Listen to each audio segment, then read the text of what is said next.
चलिए प्रश्नावली 1E ना, EF ना पढ़ना है, ई तक कल कर लिए थे। प्रश्नावली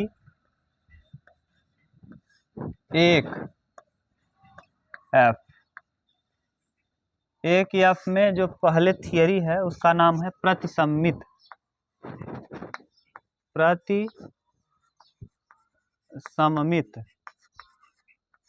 संबंध। प्रतिसम्मित संबंध, ठीक। प्रतिसम्मित संबंध देखिए ध्यान से समझिएगा इसको। प्रतिसम्मित संबंध किसे कहते हैं, देखो हम मैथमेटिकल अप्रोच में लिख दे रहे हैं। यदि A का संबंध B, A comma B belongs to R and और B कामा A और B comma A belongs to R तथा A बराबर B हो, तो ऐसे संबंध को हम क्या कहते हैं, प्रतिसम्मित संबंध कहते हैं।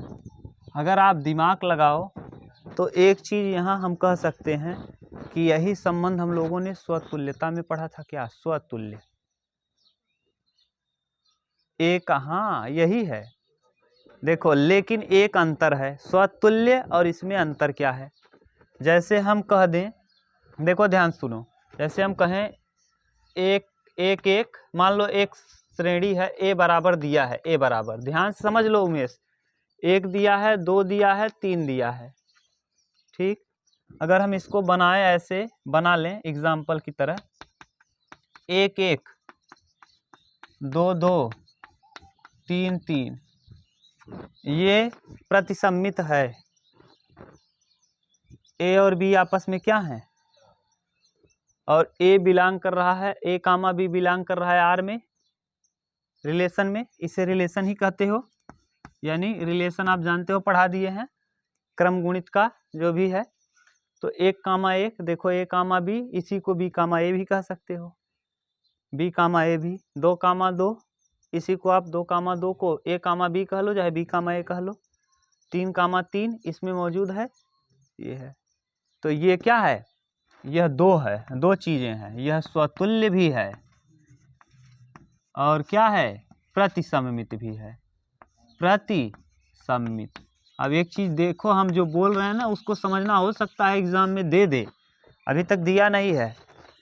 ये अगर हम रिलेशन यही ऐसे लिख लेते, R बराबर 1 1 2 2 3 3 1 2 1 2। अब यहाँ से देखो, यह प्रतिसम्मित नहीं है, प्रतिसम्मित नहीं है, ध्यान से सुनना, ये प्रतिसम्मित नहीं है, लेकिन ये स्वतुल्य है।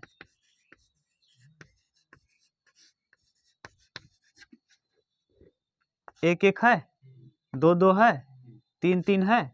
स्वतुल्य के लिए आपने कंडीशन क्या पढ़ा था, स्वतुल्य के लिए आपने कंडीशन पढ़ा था A comma B, A comma A related to A for all A belongs to A, यही पढ़ा था। यहाँ देखो 1 1 मौजूद है, 2 2 भी मौजूद है, उससे A बराबर दिया क्या है, 1 2 3, ठीक। तो 1 1 भी मौजूद है, 2 2 भी मौजूद है, 3 3 भी मौजूद है। ये एक्स्ट्रा रहता है, स्वतुल्य में चलता है, लेकिन इसमें प्रतिसम्मित में क्या है जानते हो, एक्स्ट्रा नहीं होना चाहिए। यानी प्रतिसम्मित और स्वतुल्य में क्या अंतर है, समझ गए। प्रतिसम्मित और स्वतुल्य में अंतर क्या है, प्रतिसम्मित में केवल और केवल बराबर वाले अवयव होने चाहिए, बस। A B यहाँ देखो हो गया, गड़बड़ हो गया, और A B बराबर नहीं है, यहाँ बराबर होना चाहिए। A और B आपस में क्या होना चाहिए, बराबर होना चाहिए। हाँ, जो A हो वही B हो, 1 2 A B नहीं है। यानी प्रत्येक, देखो ध्यान से सुनो, प्रत्येक स्वतुल्य, जो भी स्वतुल्य होगा, देखो यहाँ स्वतुल्य है, साथ के साथ क्या है, सम्मित भी है। प्रत्येक सम्मित स्वतुल्य हो, देखो यहाँ सम्मित जो है जो भी सममित है प्रतिसम्मित वो क्या है, लेकिन प्रत्येक स्वतुल्य सम्मित नहीं होता, यानी ये उल्टा नहीं होता। और जो जो प्रतिसम्मित रहेगा 100% वो स्वतुल्य होगा ही। प्रत्येक प्रतिसम्मित स्वतुल्य होता है, 100% होगा। देखो जरा समझो क्या कह रहे हैं, प्रतिसम्मित 100% क्या होगा, लेकिन स्वतुल्य जरूरी नहीं कि प्रतिसम्मित हो सकता है, हो भी हो सकता है नहीं। क्लियर, यानी दोनों में अंतर क्या है समझ गए। हम बार बार यही अंतर करके इसलिए बता रहे हैं क्योंकि आप कंफ्यूज हो सकते थे कि स्वतुल्य दे देता और सम्मित पूछ लेता तो गड़बड़। इसमें कुल मिला के बराबर बराबर रहेगा तो समझ जाना प्रतिसम्मित है, और जो प्रतिसम्मित है स्वतुल्य होगा भी, 100% प्रतिसम्मित स्वतुल्य होगा। ठीक, कहीं दिक्कत नहीं, अंतर दोनों में समझ गए, ये है। अब आपको देखना है प्रश्नावली। अब प्रश्नावली ई में एफ में 3 प्रश्न हैं, बहुत सिंपल सिंपल हैं। हमको लग रहा है कि स्वतुल्य प्रतिसम्मित आप संबंध समझ गए होंगे। प्रतिसम्मित माने सीधा सीधा बराबर बराबर होना चाहिए और जो दिए गए अवयव हैं वो मौजूद होने चाहिए। ठीक, सही है ना भाई। अगला ई एफ में देखिए प्रश्नावली एफ में केवल 3 प्रश्न हैं। कितने? 3। क्वेश्चन नंबर फर्स्ट, 3 प्रश्न दिया ही है। कह रहा है धन पूर्णांकों में समानता का संबंध। अब धन पूर्णांक में समानता बताओ, धन और पूर्णांक, धन भी हो पूरा पूरा अंक भी हो और क्या हो, समानता हो। समानता, समानता का सेंस समझ रहे हो, बराबर हो। यानी धन पूर्णांक आप मान लो, कोई भी धन पूर्णांक मानो, हम मान लिए 2 एक धन पूर्णांक है, धन भी है पूरा पूरा अंक भी है, और समानता है। अगर हम 4 ले लेंगे तब समानता का निशान है, 5 लेंगे तो इसका मतलब ये क्या होगा, यह समानता वाला सीधा सीधा हो जाएगा प्रतिसम्मित। होगा कि नहीं, प्रतिसम्मित होगा, प्रतिसम्मित होगा यानी सत्य है। हाँ लिख देंगे क्या, हाँ प्रतिसम्मित ये है। बोलो कोई दिक्कत हो तो नहीं ना, बराबर का निशान है और पूर्णांक है, पूरा पूरा अंक हो, बराबर का निशान लगाओ तो प्रतिसम्मित तो होगा ही। दूसरा प्रश्न क्या कह रहा है, धन पूर्णांकों के लिए। अब धन पूर्णांक फिर कहा है, किसके लिए, धन पूर्णांक के लिए, धन पूर्णांक के लिए, के लिए, के लिए एक्स वाई बड़ा या बराबर है एक्स के, बड़ा या बराबर, यहां किसका निशान लगा है, बराबर का। तो ये उल्टा भी तो हो सकता है, एक्स वाई एक्स बड़ा या बराबर वाई के, या फिर डायरेक्ट हम एक्स बराबर वाई लिख सकते हैं क्या। एक कंडीशन ऐसा होगा जिसमें एक्स और वाई क्या हो जाएगा, बराबर होगा कि नहीं। इसका मतलब इस धन पूर्णांक के लिए भी ये क्या होगा, सत्य होगा ना। हाँ सत्य है, हाँ सही होगा, यानी यह प्रतिसम्मित होगा, प्रतिसम्मित होगा। x बराबर क्या हो जाएगा, y। देखिए y बड़ा या बराबर है किससे, x से, और धन पूर्णांक है, धन भी है पूरा पूरा अंक भी है। अब धन पूर्णांक y बड़ा है x के, तो y बड़ा है x के, यानी y का वैल्यू बड़ा या बराबर, यहाँ बराबर का निशान भी दिया है। अगर बराबर हो गया तो x जो रहेगा वही क्या रहेगा, y, x जो रहेगा वही मान y का रहेगा। तो यानी x अगर y के बराबर है तो ये क्या हो जाएगा, प्रतिसम्मित। ठीक, हाँ इसमें कंडीशन लगेगा, इसमें 2 केस बनेगा। अगर केवल बराबर का निशान, बड़ा का निशान होता तब यह संभव, यहाँ बराबर लगने की वजह से यह प्रतिसम्मित हो जाए। ठीक, तीसरा देखिए, तीसरा धन पूर्णांक a रिलेटेड b, धन पूर्णांक a का रिलेशन b से है। इस प्रकार परिभाषित है कि a और b दोनों अभाज्य संख्याएं हैं।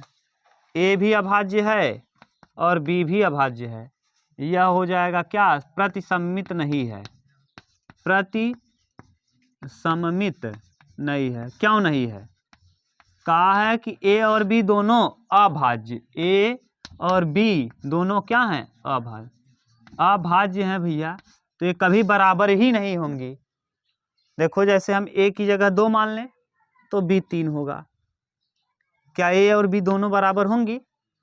अगर हम ए की जगह 3 मान लें तो रिलेशन 5, अभाज्य है, लेकिन ये दोनों बराबर हैं क्या, नहीं है, तो इसका मतलब यह प्रतिसम्मित नहीं होगा।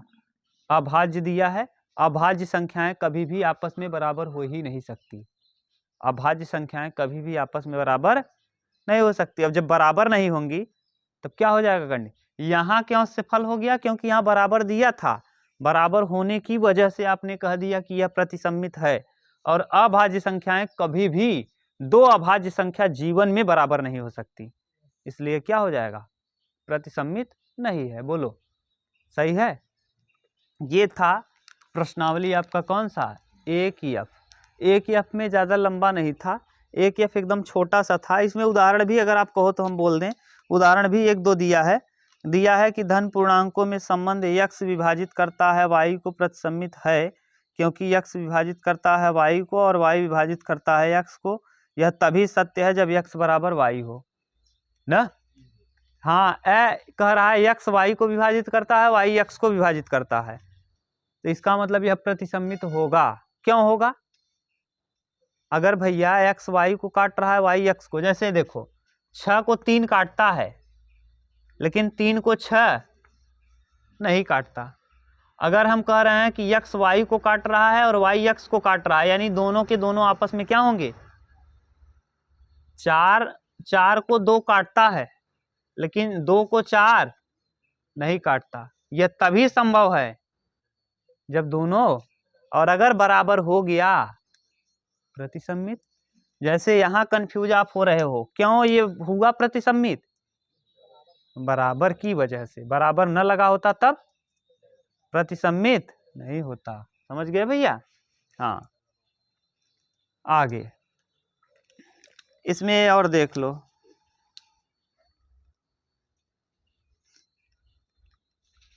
बस यही उदाहरण दिया है। आगे कहा है तत्समक।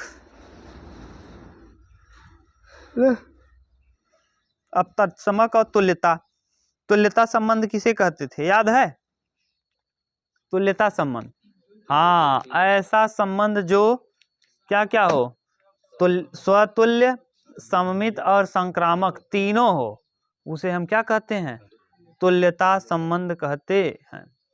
इसको उतार लो, तब हम लोग प्रश्नावली चालू करते हैं 1G, और उसमें हम पढ़ लेंगे तत्समक और तुल्यता संबंध। तब पहले इन दोनों को पढ़ लें एक बार फिर से, और फिर चालू करें क्या, प्रश्नावली को करना। उतारो तब, चलो देखो प्रश्न क्या दिया है, ध्यान से सुनना। प्रांत पूछा है, प्रश्न दिया है कि R का संबंध, जो रिलेशन है ना नेचुरल नंबर में है, R रिलेशन है, R का रिलेशन किसमें है, नेचुरल नंबर यानी प्राकृतिक संख्या। और प्राकृतिक संख्या आप जानते हैं कहाँ से चालू होता है, गिनती की सभी संख्याएं 1 2 3 डॉट डॉट डॉट। ये अगर अब प्रश्न क्या दिया है कि नेचुरल नंबर है और बोलो x such that, R relation है x comma y such that, इस प्रकार है कि x + 2y बराबर दिया है 8, ये संबंध पूछा है। ध्यान से सुनो, प्रांत कहा है इसका, क्या, प्रांत। अब एक चीज यहाँ देखना भैया, प्रांत और इधर होता है परिसर ना, तो वही संबंध, वही में नेचुरल नंबर का संबंध नेचुरल नंबर से होना चाहिए, यानी नेचुरल का संबंध नेचुरल से, जो आप निकालेंगे इसका ये दोनों तरफ नेचुरल नंबर ही आना चाहिए। समझ गए, यानी इसका नेचुरल नंबर यहाँ भी जो रिलेशन होगा नेचुरल नंबर में, वो नेचुरल नंबर में ही रिलेशन होना चाहिए। ये खुद ही कह दिया है, रिलेशन कहाँ है, नेचुरल नंबर में, ये रिलेशन है। ये खुद कहा है रिलेशन क्या आना चाहिए, ये रिलेशन है, ये रिलेशन हमेशा क्या आना चाहिए, नेचुरल नंबर। समझ रहे हो क्या कह रहे हैं। अब विकल्प देखो, इसमें दिया है A B सी और डी 4 विकल्प दिया है। पहला विकल्प है 2 4 6, दूसरा विकल्प क्या दिया है 0 1 2, तीसरा विकल्प दिया है 1 2, चौथा विकल्प दिया है 3 6 9। एक चीज ध्यान रखना, हम यहाँ देखो x बराबर दिया है x प्लस 2y बराबर, ऐसे लिख सकते हो क्या 2y बराबर 8 minus x, 8 minus x. x को हम कहते हैं प्रांत, यानी x पहला अवयव जो होता है इसे कहा जाता है प्रांत, और उसका जो रिलेशन आता है उसे परिसर। अब बताओ x के स्थान पे हम 2 रखेंगे, जब यहाँ 2 रखोगे भैया तो रख के देखो जरा, तो 2y बराबर 8 माइनस 2 कितना आएगा 6, तो y का वैल्यू आ जाएगा 3। जब हम x की जगह क्या रख रहे हैं भैया, x की जगह 2 रख रहे हैं, तो y का जो वैल्यू आ रहा है 6 आ रहा है, 3 आ रहा है, सॉरी। ठीक, जब हम 4 रखेंगे यहाँ तो 2y बराबर 8 माइनस 4 यानी 2y बराबर 4, तो y का वैल्यू आ जाएगा कितना 2।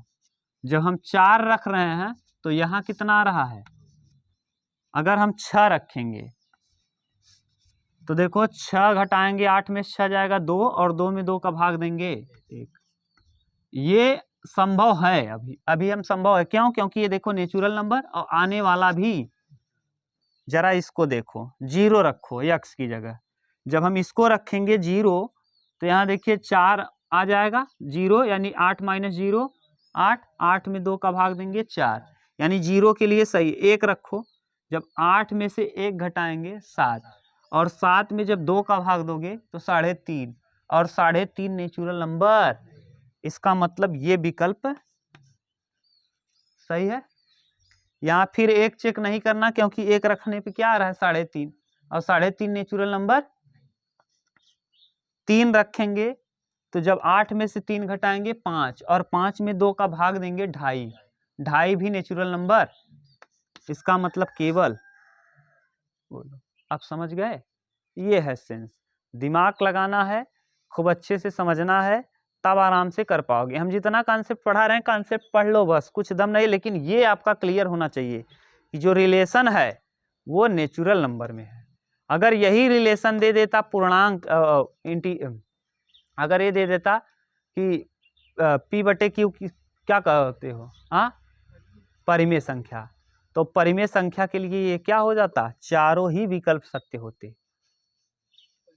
चारों परिमेय तो होता, ये दशमलव में आता वो भी परिमेय होता, तो इसका मतलब कोई भी विकल्प ऐसा नहीं होता जो गलत होता। यहाँ ध्यान देना है किसके ऊपर, नेचुरल नंबर के ऊपर। होल नंबर कहता पूर्ण संख्या, तब 0 आ जाता उसमें ना, हाँ, तो ध्यान रखना 0 भी शामिल होता तब भी चल जाता, तब भी यही होता केवल, क्योंकि इसमें होल नंबर नहीं मिल पाता। समझ गए। पूर्णांक कहता तब भी यही सही होता, ये तीनों सही, क्योंकि पूरा पूरा अंक नहीं आता, जब 2 का आप भाग देते दशमलव में आने लगता। और कहा क्या है, तो यानी ये 3 लोगों के लिए सत्य है, पूर्णांक के लिए, नेचुरल नंबर के लिए, और होल नंबर पूर्ण संख्या के लिए। 3 चीजों के लिए ये सत्य है रिलेशन। समझ गए। इसका प्रांत क्या है, इसका प्रांत 2 4 6 है। ठीक, बताओ आराम से। अब इसका परिसर क्या हो जाएगा अगर पूछ लेता तब, अगर प्रांत पता कर लिए तो परिसर निकालना कौन बड़ी बात है। परिसर हो जाएगा सीधा 3 2, ये उल्टा घुमा के पूछ सकता था इसका परिसर बताओ, तो पहले आप देखते कि कौन प्रांत हो सकता है। तो प्रांत ये हो सकता है, इसको पुट करने पर इसका इनपुट क्या आ सकता है, इसका आउटपुट क्या, इनपुट डालने पर आउटपुट क्या निकलेगा। इनपुट ये है, आउटपुट ये है। जैसे आपने गेहूं डाला और गेहूं डालने के बाद निकला क्या, आटा, आटा आउटपुट है, और डाला आपने क्या, गेहूं। तो जो इनपुट होता है उसी को कहते हैं प्रांत, और जो आउटपुट होता है उसी को कहते हैं परिसर। समझ गए। और आउटपुट जो नहीं मिलता, मान लो धागा डाल दिए, गेहूं के साथ धागा आप डाल दिए, अब धागा कितना भी रगड़ेगा वो पूरा चूर नहीं होगा, निकल के आ जाएगा, उसमें धागा ही निकल आएगा साथ में चक्की के साथ, तो धागा जो हो जाएगा वो सहप्रांत होगा। ये तो निकलेगा ही साथ में, उसके साथ धागा भी निकल आएगा आटे में, तो वही हो जाएगा सहप्रांत। क्लियर? ये है पूरा, एक बार आपको फिर रिपीट कर दिए, बोलो कहीं दिक्कत हो तो। आप प्रश्नावली ए भी देखेंगे ना तो वहाँ बहुत अच्छे से आपको देखने को मिल जाएगा। हो गया?